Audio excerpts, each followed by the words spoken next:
चुनाव चला हुआ है गुड़िया, पहली वोट डाल लिया आपने आज, कैसा लग रहा है पहली वोट डाली? अच्छा लग रहा है कि मैंने आज पहली बार वोट डाला है, काफ़ी ज़रूरी अपने देश के लिए अच्छे उम्मीदवार को लेके आने की। क्या रहेगा मोटिव, जो नेता चुने जाएंगे कैसे रहेंगे, क्या विकास करेंगे, इसको देख के वोट? हमारे देश का विकास हो सके, जो भी आए, बस यही आशा है। वो में अच्छा चल रहा है, बहुत बढ़िया। निसिंग में सब जगह बढ़िया चल रहा है। भगवान करे सुख शांति से संपूर्ण हो इलेक्शन, और जो भी बने अच्छा काम करे। वोट पहली बार डालिए हाँ जी, गुड़िया? हाँ जी, बेटी ने आज पहली बार वोट डाला। वो जीत चुके हैं। ये बिल्कुल एक तरफा इलेक्शन सुधांशु बुद्धि राजा जी के हक में जा चुका है। अब तो कहने की बात है, जो मर्जी को कहे। हाँ जी, सुधांशु बुद्धि राजा का रिजल्ट लगभग 80% क्लियर हो चुका है। हाँ जी, वोटर से भी अपील करेंगे सरपंच साहब की वोट डालने जो रह गया अगर? हाँ, जो घर में वोटर रहते हैं, मैं उनको सभी को हाथ जोड़कर कहता हूँ कि अपना कीमती वोट जरूर आकर डालें। एक एक वोट की बहुत ज़्यादा कीमत है, और उस वोट की कीमत का मूल्य पाएं, और जरूर आकर के घरों में निकलें, धूप को ना देखें। सभी मेरे वीर भाई जो भी हैं, वोट जरूर डालें आकर के। हम आप 10 बुजुर्ग भी काफ़ी गर्मी में बैठे हुए हैं, तो देखते हैं लाइव तस्वीरें कांग्रेस के बूथ से आपको लाइव तस्वीर दिखाई जा रही है, जो कि लोगों में काफ़ी उत्साह है वोटिंग के प्रति। पूरा माहौल एक तरफा माहौल है। ਇਹਨੂੰ ਕਿਸਾਨਾਂ ਨੇ ਤੇ ਮਜ਼ਦੂਰਾਂ ਨੇ ਵਿਖਾ ਦਿੱਤਾ, ਜਿਹੜਾ ਸਾਡਾ ਨੇ ਕੰਮ ਕੀਤਾ ਹੈ ਨਾ, ਇੱਕ ਤਰਫਾ ਮਾਹੌਲ ਜਾ ਰਿਹਾ ਹੈ। 4 ਲੱਖ ਦੀ ਲੀਡ ਹੈ ਸਾਡੀ ਇਸ ਟਾਈਮ, ਤੇ ਸਾਰੇ ਭਾਈ ਤਨੋਂ ਮਨੋਂ ਹੋ ਗਏ ਖੱਟਰ ਨੂੰ ਹਰਾਉਣ ਵਾਸਤੇ। ਸਾਰੇ ਸਭ ਇੱਕ ਪਾਰਟੀਆਂ ਇੱਕ ਹੋ ਗਈਆਂ ਨੇ, ਤੇ ਖੱਟਰ ਹਾਰੇਗਾ, ਬਹੁਤ ਬੁਰੀ ਤਰ੍ਹਾਂ ਹਾਰੇਗਾ। ਜੇ ਜਿਨ੍ਹਾਂ ਨੇ ਸਾਨੂੰ ਦੁਖੀ ਕੀਤਾ ਸੀ ਨਾ, ਇਹਨੂੰ ਹੁਣ ਪਤਾ ਲੱਗ ਜਾਏਗਾ ਕਿ ਸਾਡੀ ਵਾਰੀ ਆਈ ਹੈ। ਤੇ ਸਾਡੇ ਕਿਸਾਨ ਮਜ਼ਦੂਰ ਸਾਰੀਆਂ 36 ਬਰਾਦਰੀ ਨੇ ਸਾਨੂੰ ਸਮਰਥਨ ਦੇ ਕੇ ਤੇ ਸੁਧਾਂਸ਼ੂ ਰਾਜਾ ਨੂੰ ਬਣਾਉਣ ਦੀ ਕੋਸ਼ਿਸ਼ ਕੀਤੀ। नहीं, मोदी की लहर की तो मोदी तक जनता दे रहा है। जबरदस्त है। टक्कर नहीं है जी, 4-5 लाख की लीड पे जा रहा है। दिमाग बुद्धि राजा, हाँ, बुद्धि राजा। कांग्रेस बड़ी जीत मिल रही है। कांग्रेस को सब जगह कांग्रेस को बहुत लीड मिल रही है, और 10 के 10 सीटें जीतेंगे हम। लोगों से यही अपील करते हैं भी अपना कीमती वोट है जो उसको डालो, कांग्रेस को जिताओ। देश में बदलाव जरूरी है, 10 साल इनको मौका दिया था, अब बदलाव लाना जरूरी है, और कांग्रेस का बटन दबाओ, सबको जिताओ।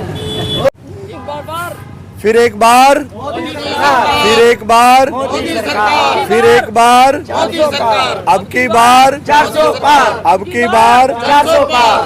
आज ये केवल निसिंग के ही मतदाता नहीं, पूरे देश के मतदाता ये एक स्वर में बोल रहे हैं, फिर एक बार मोदी सरकार, अब की बार 400 पार।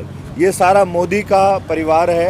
और देखें आप, जैसे आज गर्मी का पारा 7वें आसमान पर है, ठीक उसी प्रकार से हमारे भारतीय जनता पार्टी के कर्मठ कार्यकर्ताओं का उत्साह ये भी देखने लायक है। आपने भी स्वयं अभी देखा, चेक किया कि जहां मतदाताओं में उत्साह है ना मोदी के प्रति, वहीं हमारे कार्यकर्ताओं में 2 गुना उत्साह है।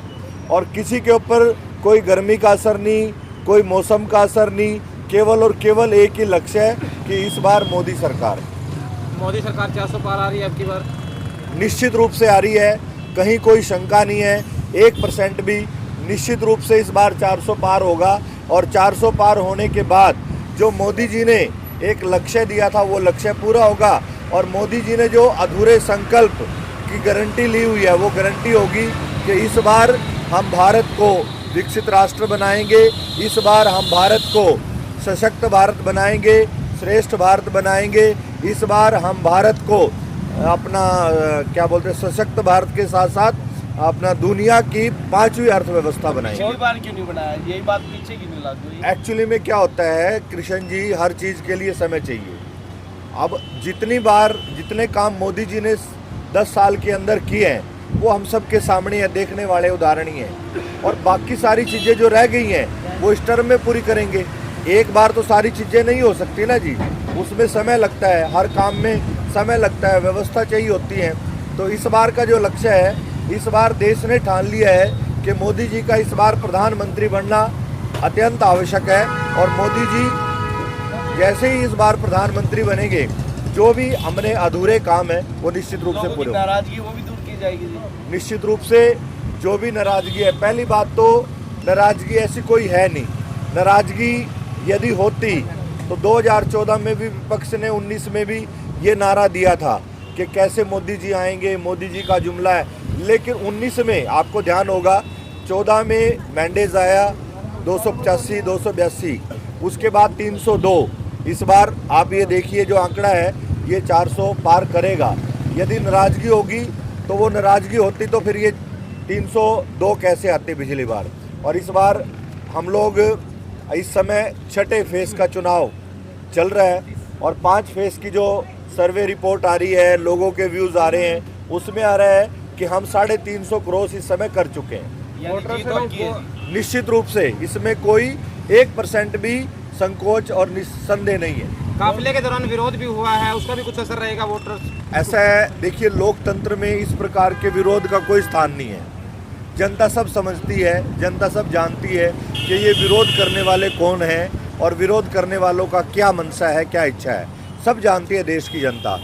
देखिए आपने अपनी कोई बात कहनी है तो बात करिए, आपकी नाराज़गी है तो आप नाराज़गी को अपने तरीके से कहिए। इस प्रकार का कहाँ, मतलब हमारे लोकतंत्र में, भारत में किसी का अपमान करने की सभ्यता, संस्कार नहीं है। तो सर बाकी लोग रह गए, उनको कहेंगे वोट डालने आए? बिल्कुल, मैं समस्त निसिंग वासियों से, प्रदेश वासियों से, करनाल वासियों से अपील करूंगा कि जो ये हमारा लोकतंत्र का पर्व है, इस पर्व को हम मजबूती से ताकत दें, मजबूत बनाएं, क्योंकि ये लोकतंत्र मजबूत होगा तो हम सब के काम भी मजबूत होंगे, हम सब के हौसले भी मजबूत होंगे। तो मैं सबसे अपील करूंगा कि गर्मी की परवाह किए बिना आप मतदान केंद्र पर पहुंचे, घर से बाहर निकलें, मतदान करें, मतदान जरूर करें, ये मेरा आग्रह है। मैं सभी निसंग वासियों को और अपने इलाका वासियों को मैं तो एक ही हाथ जोड़ के प्रार्थना करूंगा कि इस जो एक महापर्व है हमारा चुनाव का, इस महापर्व में जल्दी से जल्दी आएं और अच्छे से मतदान करें और मतदान में सभी बातों को भूलते हुए कमल के निशान पर अपना उंगली दबाएं और जय श्री राम का, भगवान का नाम ले और 400 पार अब की बार जरूर होगी। 400 पार अब की बार 400 पार।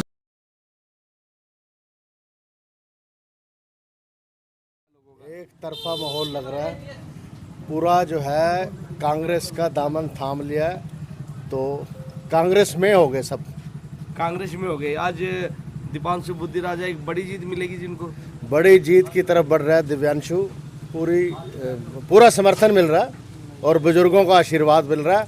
पब्लिक वर्सेस सरकार का ये इलेक्शन है। सरपंच से लेके हर जो हरियाणा में कितनी सरकारी लोग हैं जो कांग्रेस चुके हैं पक्ष में आ रही है। देखो अलायंस कांग्रेस का 10 की 10 सीटों पर जो है कांग्रेस आएगी इंडिया गठबंधन के साथ और पूरे जोश के साथ आएगी। युवाओं में भी भारी जोश है, पूरा युवाओं का समर्थन। देखो युवाओं का तो सहयोग पहले से ही है, शुरू से ही है, तो जो है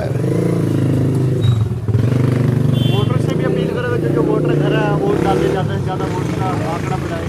वोटर देखो आप सब देख रहे हो, आपके सामने वोटर में कितना उत्साह है, पूरा जोश है। तो कहीं ना कहीं विपक्ष की बगावत नजर आई है दौरान हुआ या आशा वर्कर के साथ हुआ है कि आप सवाल में आपने आंसर दिया, बगावत ही है। आपका सवाल ही आंसर सिद्ध करता है कि बगावत ही है, सब में रोष है। उन किसानों की जो हत्या उन किसानों के साथ हुआ उसकी जिम्मेवार सरकार है, उसी का ही नतीजा जो है ये चीज़ हो रही है। कांग्रेस में हो गया सब। तो सर भारतीय जनता कह रही है हम 400 पार जाएंगे। देखो जी वो तो कहेंगे ही 400 पार 400 से हारने जा रहे हैं जो है कांग्रेस। मैं आपको बता रहा हूँ पूरे देश में कांग्रेस की लहर है। आप बहुत ही ज़्यादा बड़ी लीड से जीत रहे हैं। मैं अकेले निसंग की बात नहीं करता, पूरे करनाल डिस्ट्रिक्ट में और पानीपत में एक तरफा इलेक्शन का माहौल है और बुद्धि राजा जी काफ़ी वोटों से 3 लाख प्लस वोटों से जीत रहे हैं और लगभग जीत तय हो चुकी है उनकी। तो भारतीय जनता पार्टी बार बार कह रही है हम जीतेंगे, ये एक बार टक्कर ज़्यादा मजबूत नहीं दिख रही। नहीं कहने से क्या होता है, वो तो पब्लिक को जो पता है, जो वादे किए थे वादे नहीं पूरे किए।